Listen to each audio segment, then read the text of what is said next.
morning po. Good morning. Blessed morning po sa ating lahat. It's Monday po and mananalangin po tayo sa PIN. Pero medyo late lang po dahil gawa po ng trabaho. But still, hindi po natin nakakalimutan ang manalangin po. And lockdown po dito sa Malaysia at ganyan din po sa Pilipinas. Ayan po.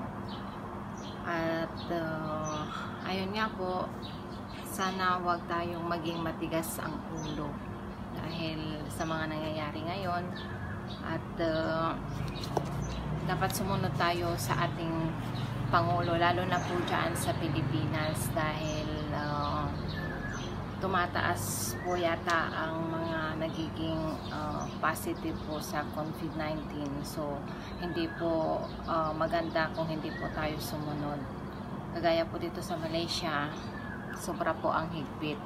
Pero kahapon po, kinailangan ko pong lumabas. But thanks God, dahil po sa kanyang pagmamahal ay kahit napakaraming roadblock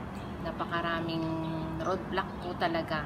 2 beses po kaming na-roadblock ng Grab driver, pero thanks God kasi bago ako lumabas ng bahay at habang nagta-travel ako ay nananalangin ako dahil kinailangan ko pong lumabas kahapon. And thanks God kasi pinalagpas po kami. Ayan po, kaya kung talagang isusurrender mo lahat-lahat sa Panginoon, ang bawat kilos mo, ang bawat galaw mo, ay talagang hindi kanya pababayaan. Ayan po, kaya nakarating po ako ng safe sa aking pinuntahan. Yes, Kasim, thank you so much. Ingat din kayo dyan dito, super lockdown. And kagaya po ng mga nababalitaan ngayon, na mga nangyayari dyan sa Pilipinas, susad po kasi bakit kailangan sisihin ang ating Pangulo. Hindi po ang Pangulo ang nagdala ng virus na yan. Hindi po ba? Yan po ay worldwide. Kaya ang gawin po natin ay sumunod po tayo kung ano man ang inuutos sa atin para po sa ating kabutihan. And nandito po kami, nandito po ako para po i-share ang mga Word of God at manalangin po, samahan niyo po kami. Kaya i-share ko lang po yung Psalms 91:14. Ayan po. Ang sabi ng Diyos, aking ililigtas ang tapat sa akin at iingatan ko ang sinumang taong ako'y kikilalanin. Ang sarap po ng pangako ng ating Panginoon. Ayan po. Kaya ang ibig po niyan sabihin, ang Diyos lamang ang may kakayahang magpagaling ng may sakit. Ayan po. Binigyan niya ng authority ang mga nananampalataya sa Kanya na manalangin para sa may mga sakit, at sa panalangin ng may pananampalataya ay tutugon ang Diyos para sa himalang kagalingan. Ayan po. Kung tayo po ay naniniwala sa mga alcohol, sa mga mas na makakaligtas sa atin, makakaiwas tayo sa virus na yan, mas po maniwala tayo sa salita ng Panginoon dahil yan po ay totoo, tunay ang salita ng ating Panginoon na siya lang ang makakapagligtas sa atin. Ang gawin po natin ay sama-sama po tayong manalangin, hilingin natin sa Kanya na matapos na po ang COVID-19 na yan, mawala na po. Ayan, ilipad na po siya ng hangin, mapunta na sa lugar na wala ng tao. Ayan po. Kasi napakahirap po pag tayo ay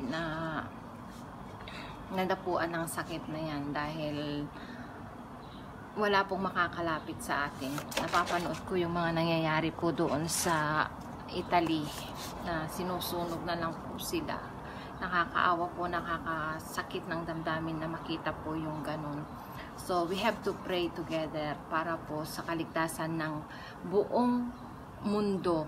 Buong mundo po kasi ang nagsasuffer. Kaya magsama-sama po tayo manalangin. Kagaya po ng sabi sa Matthew 11:28, lumapit sa akin lahat kayong nahihirapan at may pinapasan at pagiginhawain ko kayo. Amen. Napakasarap po ang mga pangako ng ating Panginoon. Kaya tayo po ay imbes na manisi sa ating Pangulo, imbes na tayo ay andyan lang na hindi natin pinapaniwalaan yung mga alituntunin na binibigay nila para makaiwas, tayo po ay magsaliksik. Ayan po ngayon yung self-quarantine na nangyayari sa atin is, yan po yung time na magsaliksik tayo at lumapit tayo sa ating Panginoon. Saliksikin natin ang kanyang mga salita dahil ang kanyang salita po ay buhay. Totoo po yan na siyang magkakapagligtas sa atin. Ayan po, maraming salamat po at sabayan niyo po ako sa aking panalangin dito sa pin. Ayan po. Our Father in heaven, we remember to pray for President Rodrigo R. Duterte, being the leader of our nation. Grant him today the fear of the Lord, wisdom, knowledge, and understanding, good health, protection, and favor with you and men in the performance of his duties and responsibilities for the benefit of our beloved nation. Let there be peace, order, and prosperity in our land under his leadership.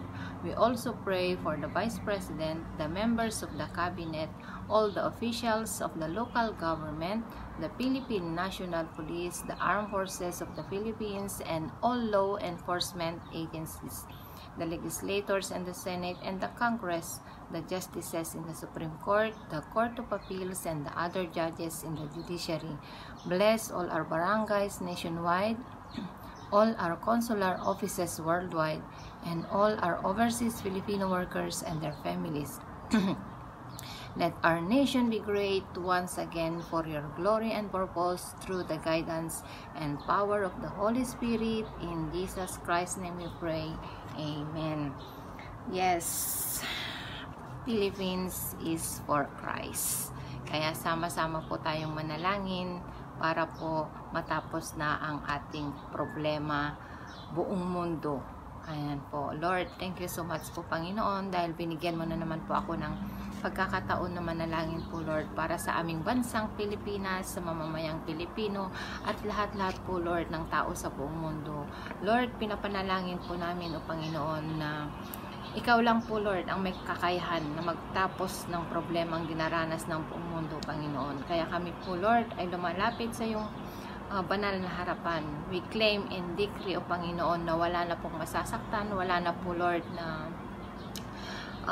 makukonvict nang dahil po yan sa COVID-19 virus po na yan, O Lord. Lord, ikaw po, Lord, ang pinakakapangyarihan sa lahat. Ikaw po, Lord, ang lumikha ng heaven and earth, O Panginoon, ng lahat-lahat po, Lord, dito sa mundo. Lahat-lahat po kami, Lord. Ikaw po ang lumikha sa amin. Ikaw po ang nagbigay ng buhay sa amin, O Panginoon. Kaya alam po namin, O Lord, na lahat ng nangyayaring ito ay may purpose ka po, O Lord. Lord, maraming salamat po sa iyong pagmamahal.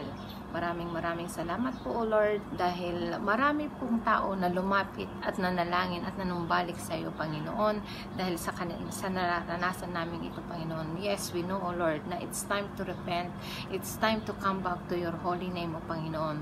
Dahil, Lord, marami pong nakalimot sa iyong banal na pangalan, O Panginoon. Marami pong nakalimot sa iyong mga banal na salita, O Lord. And thank you so much, O Panginoon, dahil ngayon po nila napatunayan, O Panginoon, ang iyong mga salita ay totoo. Ngayon po nila, Lord, napatunayan na ikaw lang po ang nag-iisang Diyos na siyang pwedeng makapagligtas sa amin, O Panginoon.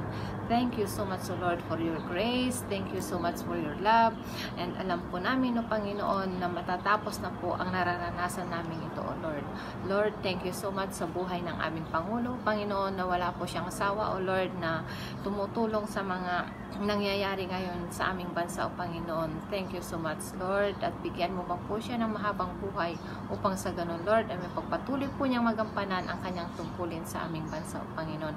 And thank you so much po sa lahat ng mga frontliners sa amin sa bansang Pilipinas, na sila po, Lord, ang nangunguna para po sa kaligtasan ng bawat barangay, ng bawat mamamayan, O Panginoon. And thank you so much, Lord, sa mga nagbibigay ng mga donations, sa nagbibigay po, Lord, ng mga pangangailangan ng mga bawat mamamayan, O Panginoon. Thank you so much, Lord, sa kabutihan ng kanilang mga puso. And Lord, we claim and decree, O Panginoon, na iligtas mo po sila, O Panginoon. Iligtas mo po ang bawat isa, O Lord.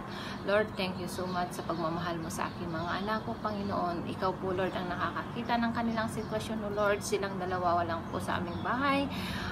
Ngunit, Lord, alam ko po na hindi mo sila pababayaan. Lahat po sila, O Panginoon. I know that you will cover with the blood of of Jesus Christ, the precious blood of Jesus Christ will cover us, Panginoon, para po kami ay laging ligtas.